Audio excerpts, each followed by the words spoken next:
Well, helping Cece is a wonderful gift as well. So it's great he's doing that. We're lucky to have him. Yes. Hi, this is the new streamingnetwork.com, WGSN-DB Going Solo Network Radio, TV, and podcast #1 internet singles talk network. And this is Let's Talk Dating with Christine and Barry. Hi, Barry. Hi, Christine. So today we're going to talk about the potential green-eyed monster. How well do you handle jealousy? Oh boy. Yes. Included Because with men that. and women handle it pretty differently, has been my Yeah. experience. And I was going to say also that included with that is also what triggers our jealousy as well. So not just how you handle it, it's also what brings it on, because it might be things that may not necessarily be accurate. Well, no, really. Oh my gosh, yes.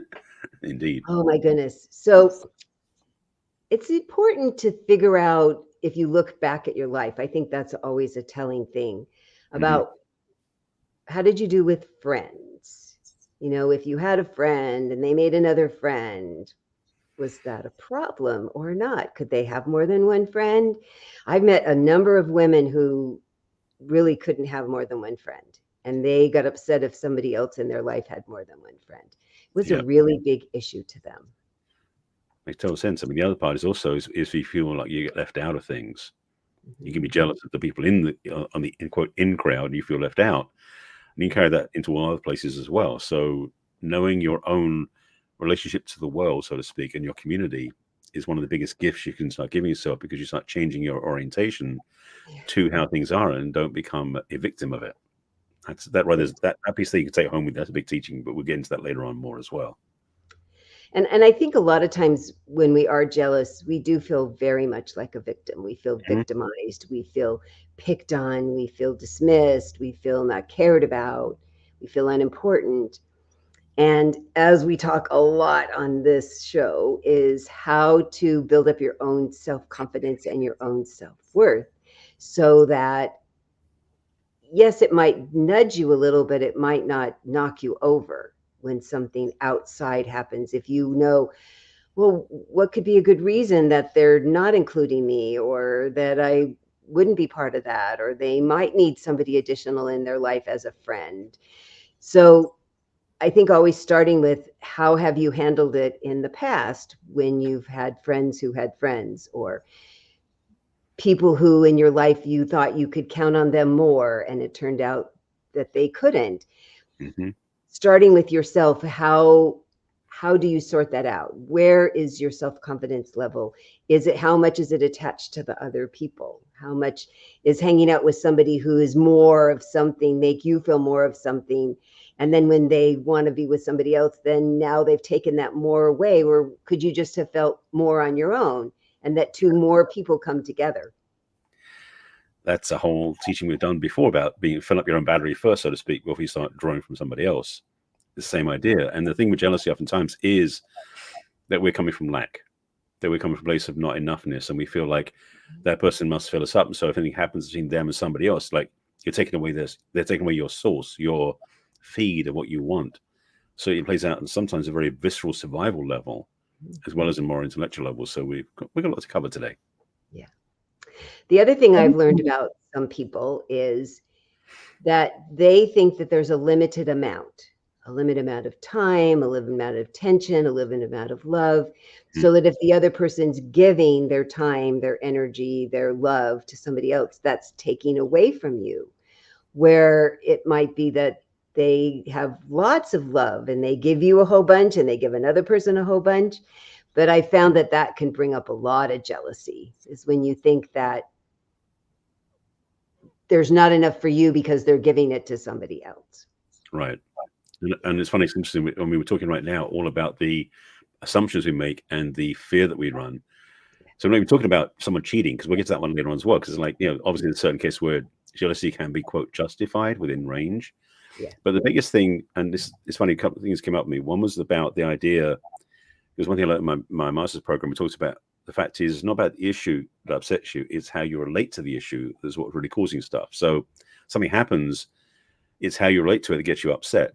And you can choose differently on that one. But the thing that came up for me, reminding me, was the this had this vision across my, or this image across my mind And I remember as a kid, I don't have to make them anymore, but it was like this like probably 3 foot high rubber like air-filled thing, like a clown that had like a sand in the base. So basically you could keep pushing, as a kid, you punch it, knock it down, but it always keep bouncing back up again. Yeah. It's kind of like the reminder about how to be a healthy human. Yeah. It's like, know that you may get knocked over, but you don't get knocked down because you get back up again. And so it's that inner support system, that inner appreciation for yourself, the inner self-approval, the inner self-respect that will keep you back on your feet, so to speak. So it's remember that if that sort of thing knocks you off because you feel jealous or anything else, there's another choice.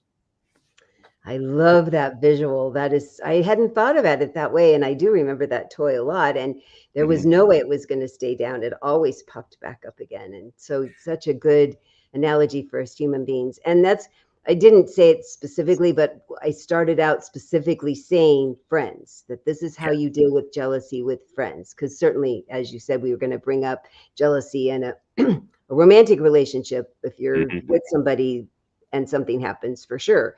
But I think the basis that builds a good foundation for then how do you handle something when it's a bigger deal relationship is how do you handle just friends? And then if somebody has something that's more, better, different than yours, it's weird. I really appreciate why people can be upset about that somebody has something they don't. And I never felt that way. It was so weird. I don't know how it was installed in me from the time I was little, because I'd always say, do I want that or no? If I want it, how would I get it? Always. I don't know why. I have lots of things that I don't do well, but that was one thing I kept going. It's always how I felt. I've never had jealous or envy, which is so bizarre because it seems like such a normal, natural thing for people to feel.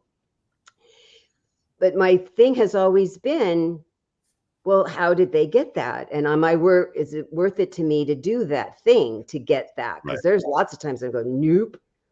I mean, I've decided, what I did before that made me a lot more money. I don't want to do that again because it's not a good trade-off for me. I'm much happier where I am, doing what I am. The money that I'm making is just great because I worked so many hours and worked so physically hard. And at this point in my life, I choose not to. So that's the other way I've sorted out my life. And I think when I've suggested that people are like, I never thought about it like that. There's something about that definitely is rare to have that. First of all, have that also talent, but that perspective that puts you in a place where you don't get reactive to other people, especially growing up, because most of us didn't have skills or training to be sort of like immune to what was happening outside. We'd be so caught up in the paradigm. And for me, that wasn't the case. I was definitely not immune to it by any means. And it was almost like, I realized one of the things that I remember happened watching with a friend of mine was how she got jealous of her girlfriend because her girlfriend got into a relationship and she felt left out. And she was jealous, not of being with a guy, she's jealous of him because he was with her girlfriend. So that sort of stuff happens too, where basically you have such a close friendship with somebody and suddenly they get busy with somebody else, so to speak, that you lose that, or you believe you lose that connection. So then you get jealous. And so the challenge, this green-eyed monster is very sneaky. It shows up in lots of places. So definitely recognizing, first of all, that if you really have a friendship with somebody, so talking about the friendship level, the friendship that's real doesn't change because their circumstances change. It may take a hiatus for a period of time because they're doing something else or whatever's going on. But the thing about it is, if you really have a good friendship, it's not based upon being in each other's face all the time. It's about knowing each other's, like having each other's back, so to speak, or being connected on some level that you may not even see each other for 6 months. That's a healthy friendship in a way. Not so you have to see each other for 6 months, but I'm saying having the understanding that your connection is not based upon physical proximity and time. Yeah. And in that vein, another way that I learned to look at it and talk about is, okay, you miss them and it's sad. And it's one of the ways I've always made sure I didn't go off to the island of whatever his name was and leave all my girlfriends behind. And then yet to go, oh, she's so happy. I'm glad she's happy. It does make me sad. I wish she was here to acknowledge, I wish I could still do as much stuff with her, but how great that she found somebody that she's happy. And that can help put a little salve on the disappointment that you're not spending so much time together. Yeah, that's the thing is the biggest gift I as I've said many times on the show before and with my clients is basically about being in the awareness of what's happening, so that when things happen, you're not like suddenly surprised from behind, like, what was that? So if something happens where you're starting to notice the green tinge appearing in your vision, notice it early enough where you say, you know what, do I really want to choose that? Yeah. Or can I do something different? Because really what this is about is not so much how well you handle jealousy, it's how easily you don't take on jealousy. That would be the ideal. It is the ideal. And it was funny, I was remembering, I've quoted my mom so many times in things she said, and one of the things she used to say to us, if you really like how something's going, just know it'll change. And if you really don't like how something's going, just know it'll change. Yep. So to just be as much as you can in the moment of, wow, I'm getting to spend all this time with this person and it's really great. And boy, I hope it lasts a long time. We're still in friends, but something could happen. You know, they could move away, they could fall in love, you could have an argument. And how will you survive? How will you still be okay on the other side of the change? And boy, that is a skill that I have really worked at in my life, because stuff has come and gone, and things that I really liked came and gone, and things that I didn't like came and went. And it's been kind of fascinating to get on the other side and go, how am I going to bounce back up like that toy that you talked about? Yeah, it is. Because it can just knock people down. I've definitely have experienced myself when those moments happen, how I've managed to shorten the time of suffering for myself. Yeah. That's the other part, by the way. Jealousy is a way to really suffer in your own side yourself. So feeling jealousy, which may feel justified, it's almost like, how much are you sacrificing your own comfort to be jealous? Yeah. That's a big one to think about. And the other thing is, I remember Oprah saying once that she was really mad at somebody, and she was really a good reason to be mad at them. And she'd been mad at them for like months. And she was going in a car down one of the New York streets, and there was the person walking on the sidewalk with all these packages, looking happy and she said, I'm mad. They're doing fine. It's like me drinking poison and expecting it to kill them. It was the first time I'd heard that particular analogy. And I thought, that is so true, that we're sitting over being all upset and worried about this person who's, if we're jealous because they're off in this loving relationship, they're doing just fine. So our choice is, what are we going to do with this? How are we going to make us feel better? Because it's not making them feel worse that we're all upset. And the thing is, ultimately, if we want them to feel bad,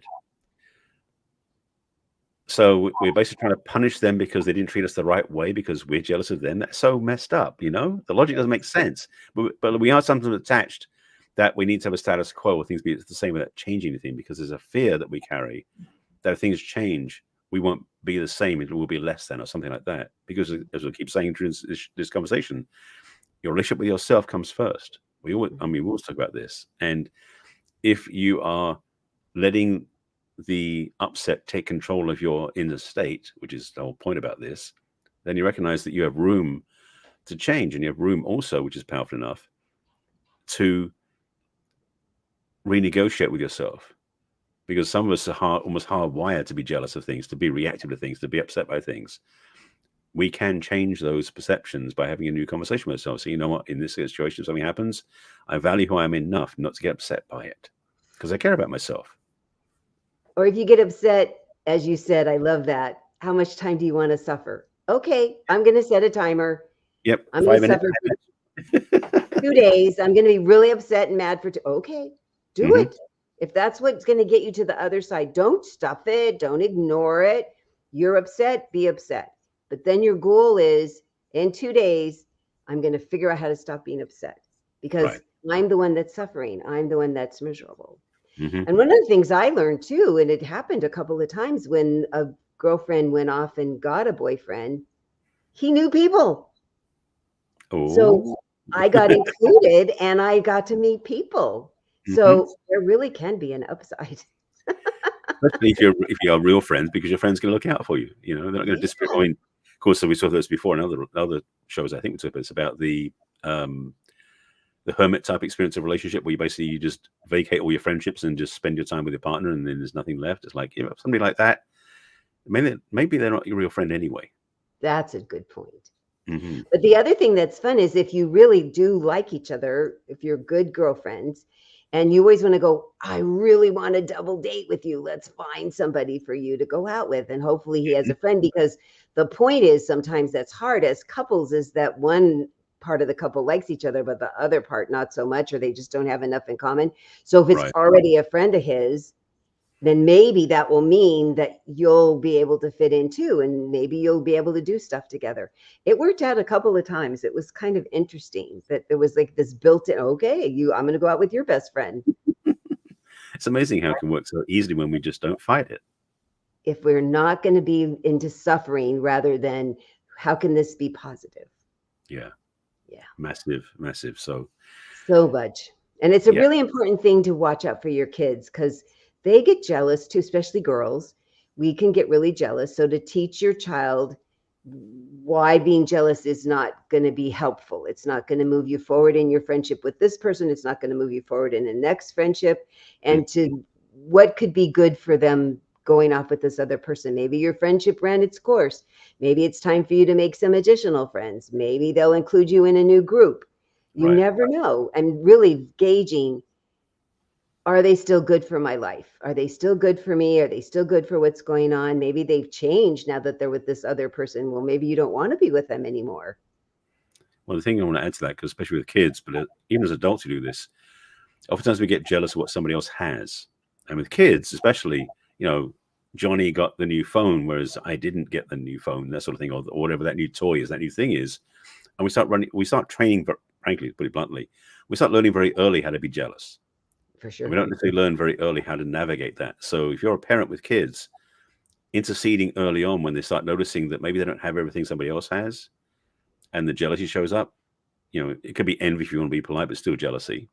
But recognize that how you navigate that with them can set them up for life in such a good way if you really help them navigate to a place of centeredness, to go, that isn't about me or them. It's about, I don't value myself based on what I do or don't have compared with somebody else. Oh boy, if we all had learned that when we were little kids, right? Making much healthier adults. We would have been indeed. Yeah. So often jealousy really does come up in romantic relationships. So we definitely need to address that. So first, having a conversation about, if we're just first dating, I don't feel obligated to tell anybody what I'm doing and not doing when I'm with them. And I don't ask them either, because it's really at that point, nobody's business. And some people get really annoyed about that. They want to only date one person, and they want them to only date one person right from the beginning. And I advise people to compare and contrast. And the only way you can do that is to at least talk to more than one person at once. I mean, you can make a decision quickly. I'm not saying take 6 months, but don't just glom onto one person right away. Because how will I ever get to know them? Well, hopefully you're not going to see each other every single day in the beginning. That's a lot. So if you're going to see each other once or twice a week, you can see somebody else once or twice a week. And then pretty soon there's a front runner. It happens quickly, but at least give it that step of comparing, contrasting two people for a little bit, so that you don't get all carried away with somebody before you know enough. This is fundamental, because we definitely talked about this before about first dating, about the parameters, the boundaries, the agreements you have in place. And I know for me, I suspect there might be something tied to the love language of quality time. I'm just tying these things together in my head, which may not be true, but when we meet somebody, we're suddenly in love with that person, that's what we want to be with, even if we're not committed yet. We're jealous of the time they spend with other people. And again, I'm not saying it's a requirement of the love language, but just putting time and time together, so to speak. But the understanding is that sometimes we carry energy that is not even about us. It's about the beliefs we have that are not true anymore. So can you be upfront in the beginning, say, I know I've got a tendency to do this, but I want you to know that's just me, not about you. Make it easier that way. Make it be an adult, basically, Adult behavior while people are getting to know each other. What a concept, huh? You and I teach that a lot. Absolutely. And so we're going to talk a lot more about being in a romantic relationship and how to deal with kids and exes and all of that as far as the jealousy thing when we come back from our commercial break. We'll see you in a minute. Okay.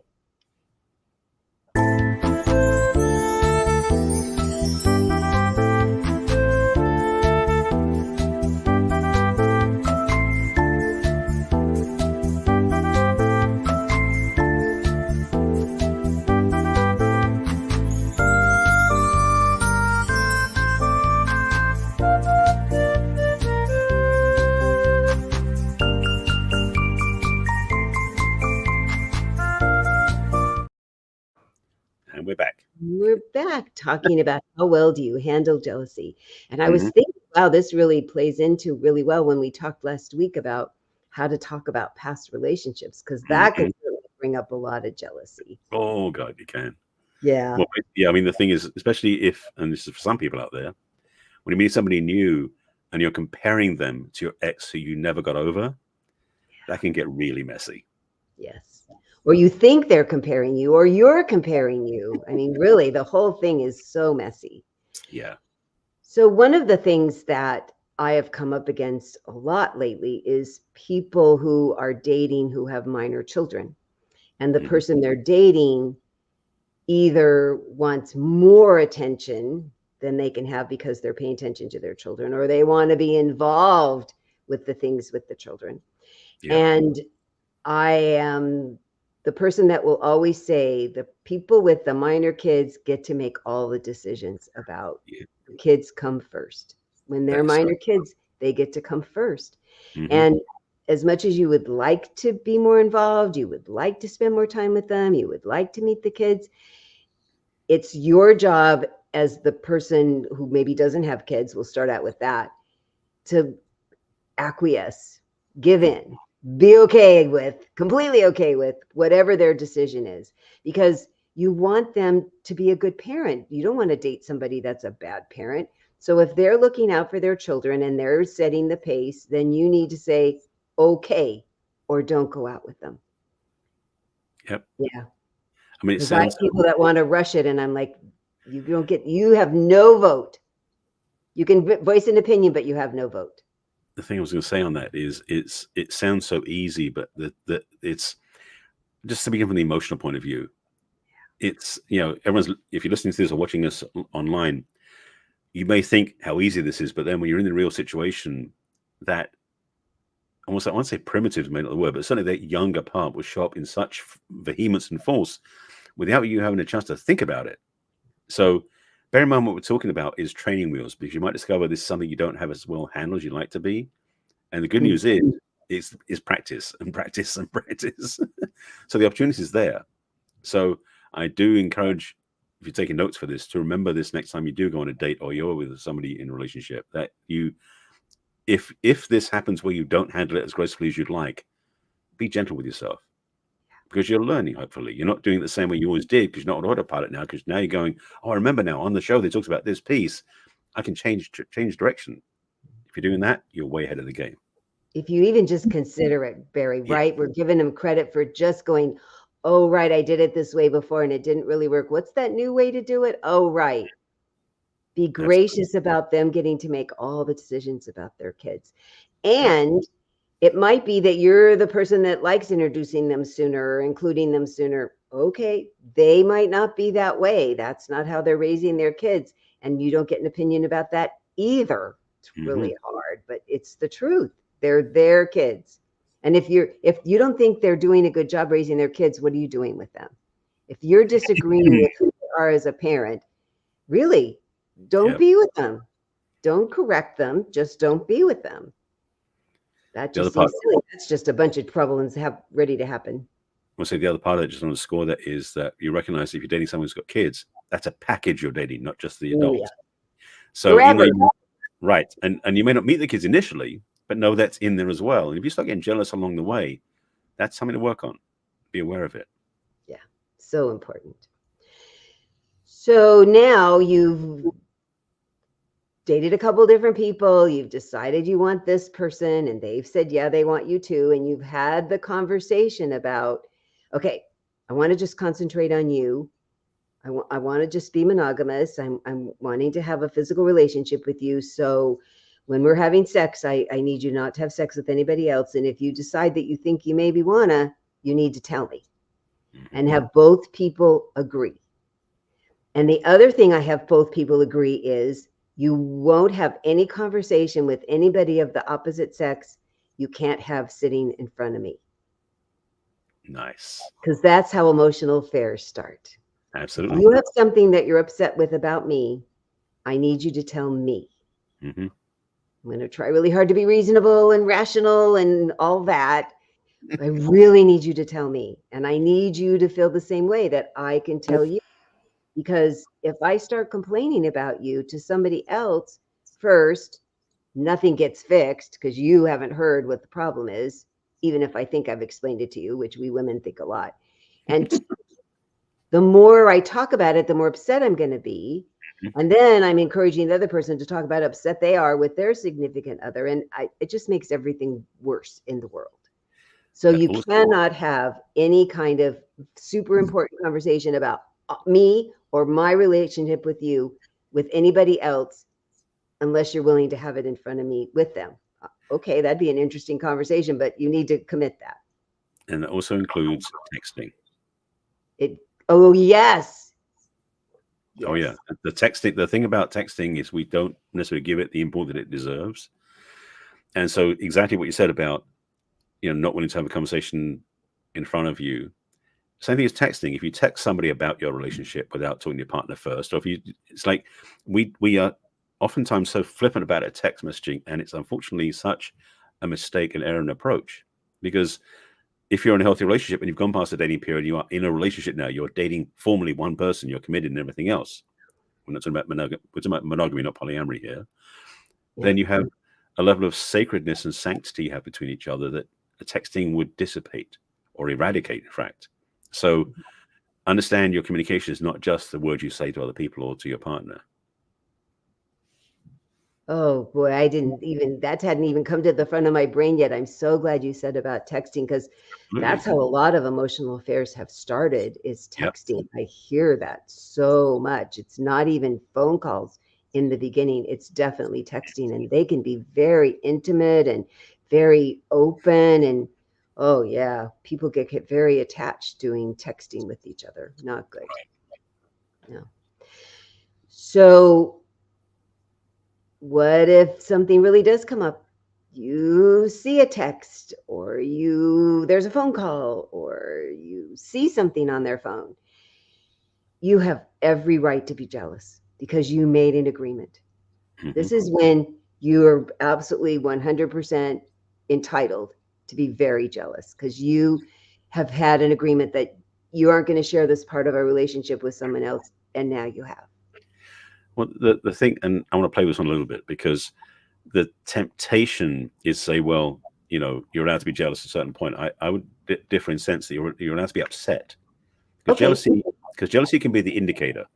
Like basically, yes, you have an agreement about the way it's going to be, and your partner violates that agreement with somebody else or some other way, and it upsets you. So yes, you might feel jealousy, but the truth is the jealousy is pointing to the upset you're carrying about a broken agreement or a violation of trust or whatever those things are. And yes, it's valid to be upset. But again, like we said earlier in the conversation, do you want to stay in the upset when the other person may be oblivious to you? So yes, you may want to handle it with them, and maybe you want to use your upset to make sure they heard you clearly why it doesn't work. But then the choice is, do you want to stay there or not? Mm-hmm. Or do you want to become more centered again and then handle things in a more clear and calm way, which may require the ending of the relationship even. So I'm not saying it's not about you must go on no matter what. It's about making clear choices that aren't emotionally driven. Yeah. Yep. I think upset's a good word, because I've not met many people who are jealous about anything that didn't make them upset. I think that's we go hand in hand with each other for sure. Mm-hmm. So then you found something, and it's amazing how women will call 3 of their friends. What do you think we should do?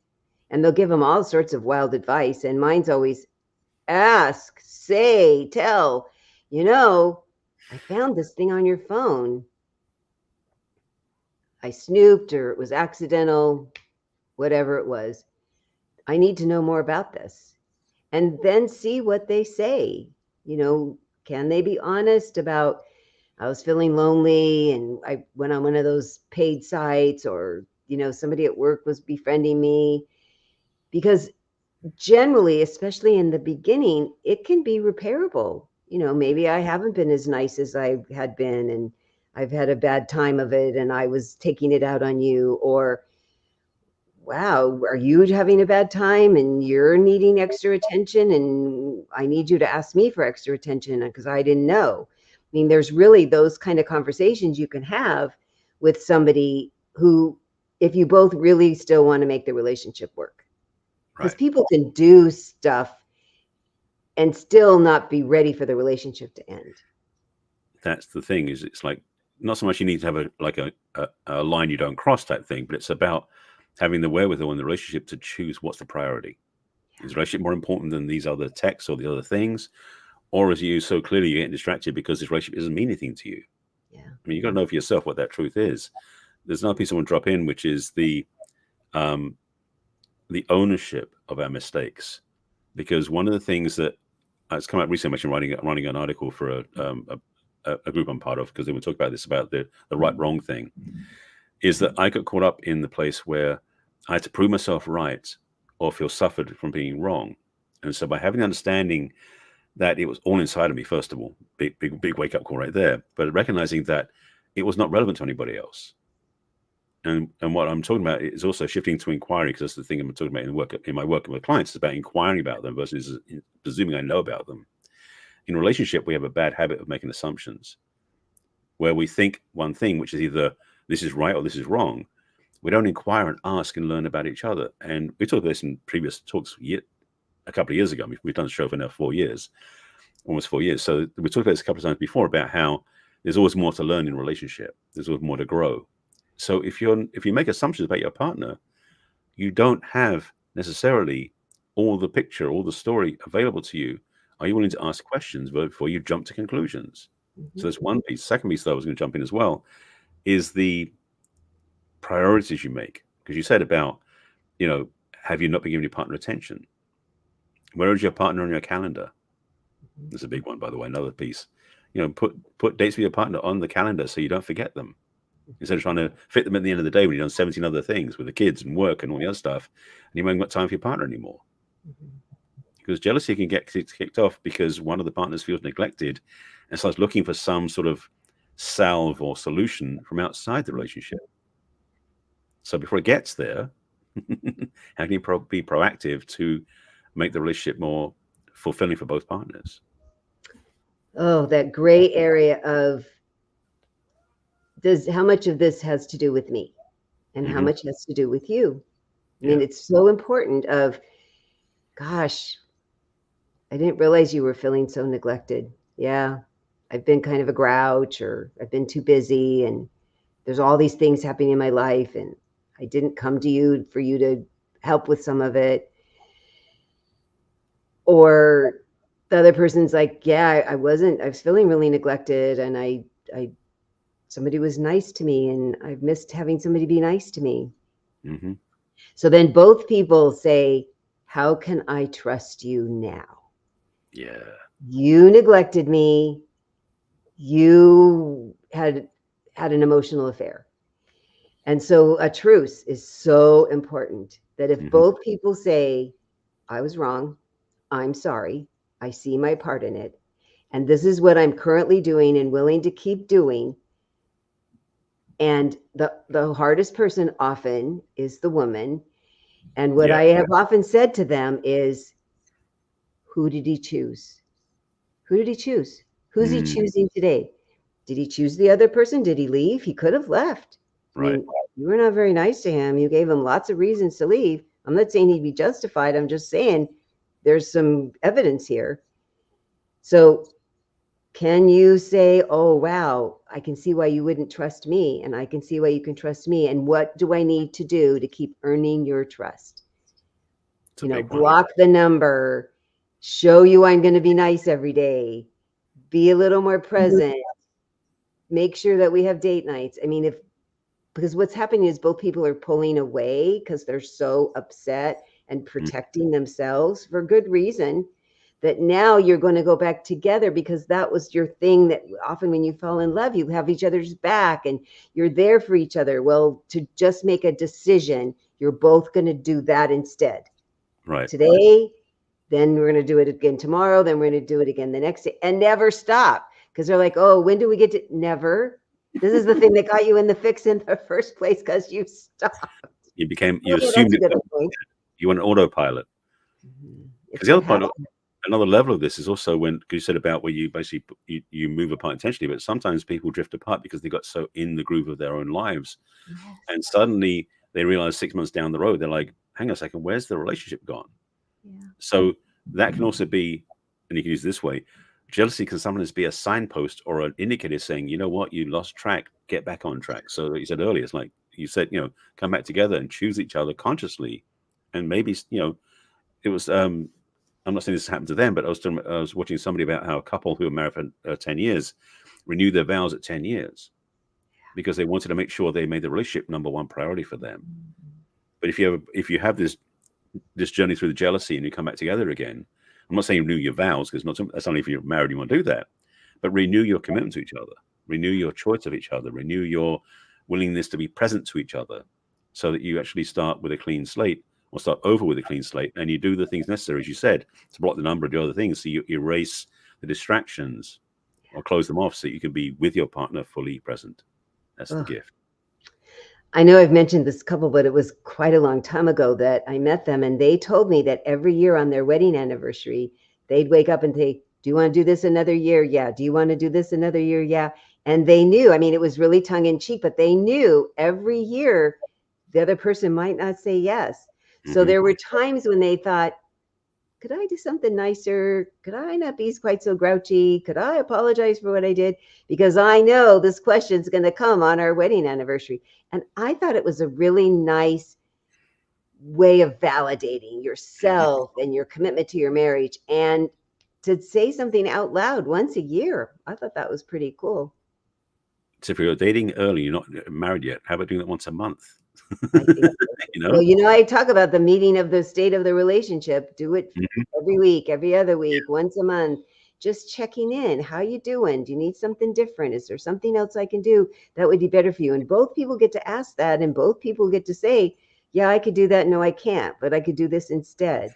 Because it's not just an eat it. It's not like I get this, whatever I ask for, but at least you get the chance to ask and be really clear about what's going to keep you happy.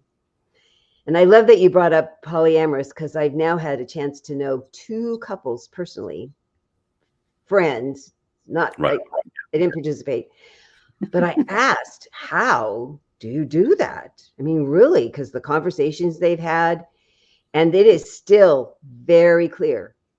You're going to be with somebody else, do they have blood tests, and what are your feelings? And then if people are going to like sit around and have dinner together, I get to meet them too and make sure I'm okay with them. You can't just throw them at me because you like them.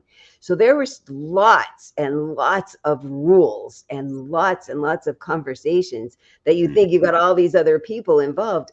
It can be so complicated. And the people think, oh, merrily helter skelter. No. That's the thing. I mean, this is not something I've experienced myself. I've quite a few friends who've done polyamory.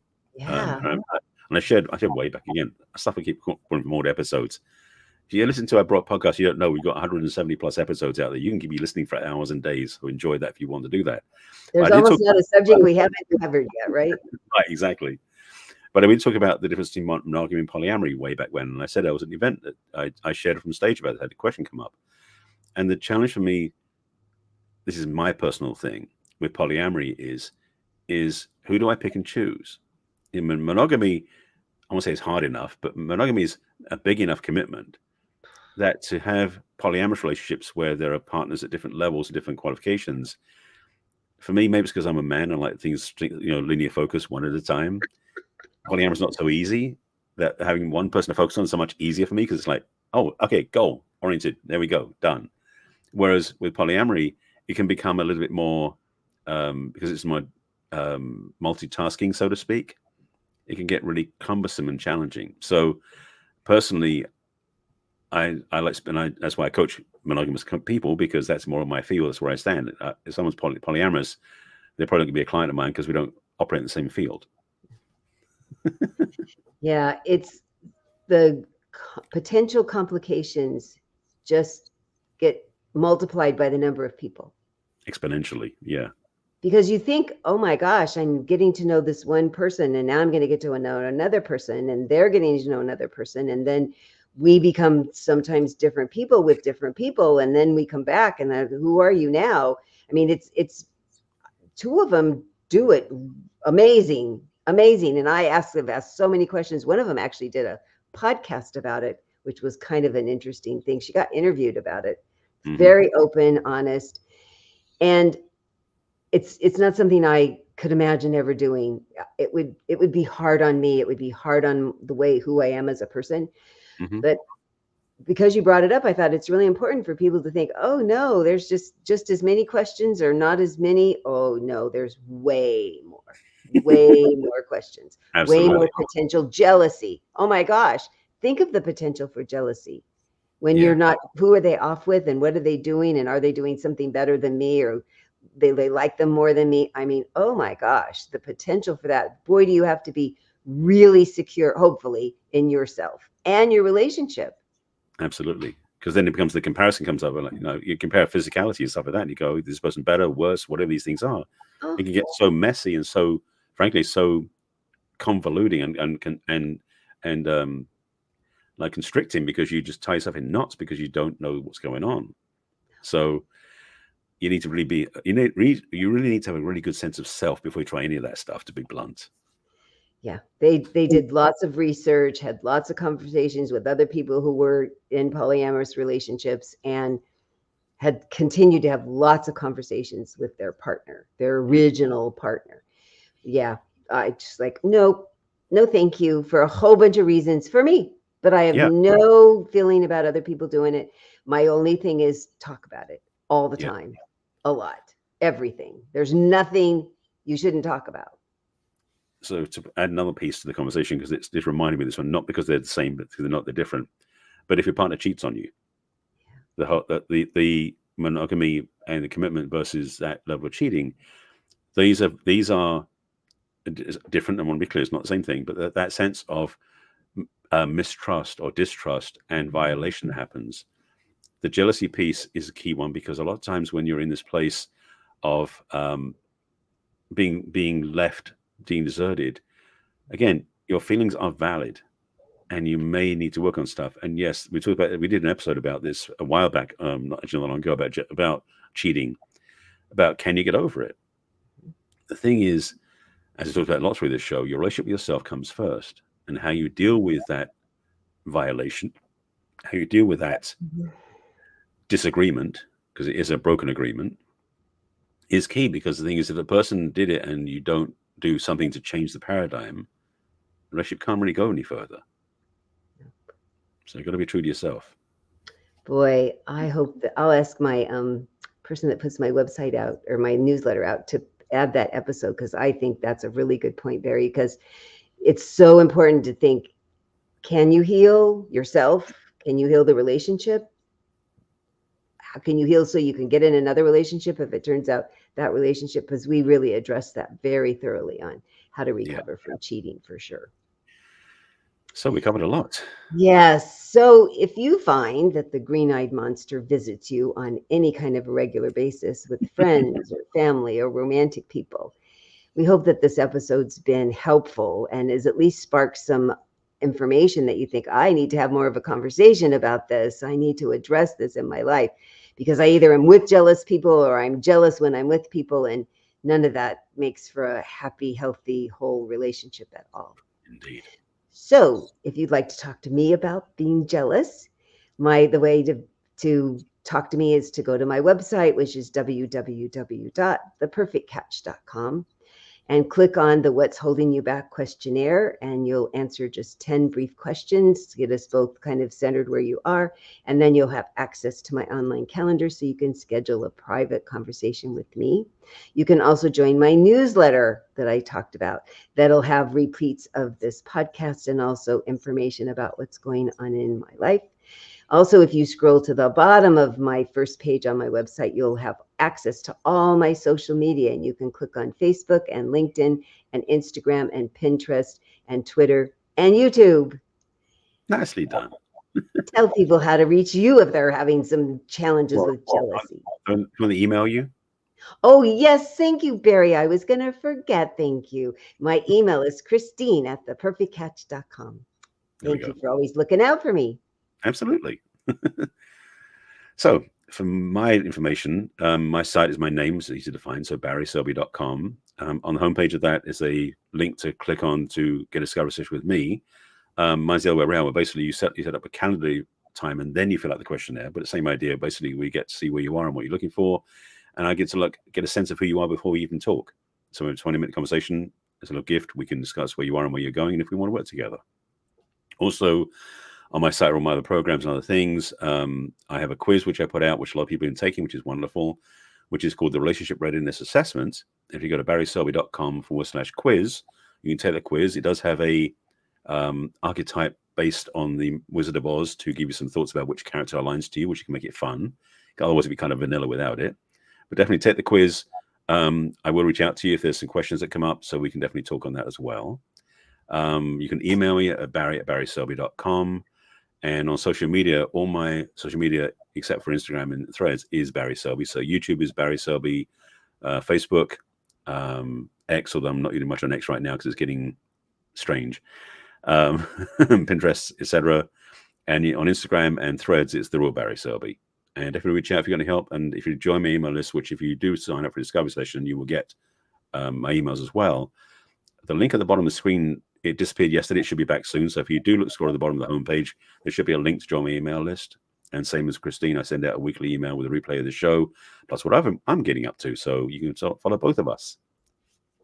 And how would they email you? Did you say yours too? And I didn't notice. Thank you for the reminder. I skipped one as well.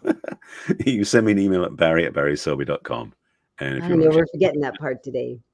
Well, we think people go straight to our site. So it is what it is. Because it's the easiest way to reach us. Indeed. So the other way to reach us is you can watch us every week live on Thursdays at 1 o'clock and 4 o'clock Eastern and all the times in between. And then you can also watch the replays on Roku and Apple TV. And then you can listen to us as well, right? Yep. You can listen to our podcast because it is coming out as an audio as well a few weeks after the video. So you got Apple, you got Spotify, even Amazon has a podcast platform section where you can look for Let's Talk Dating show with us. And you can listen to us when you're out shopping, hiking, biking, whatever you're doing. So you can get us all different ways. And we would love for you to like and share when you watch or listen to us, and share it with your friends who are, maybe they've had some problems with jealousy in the past, or you see another subject in one of our over 170 podcasts where you think that might fit a friend. Be sure to share us with your friends. Please do. Yes, absolutely. And we look forward to seeing you next week. Bye for now. See ya.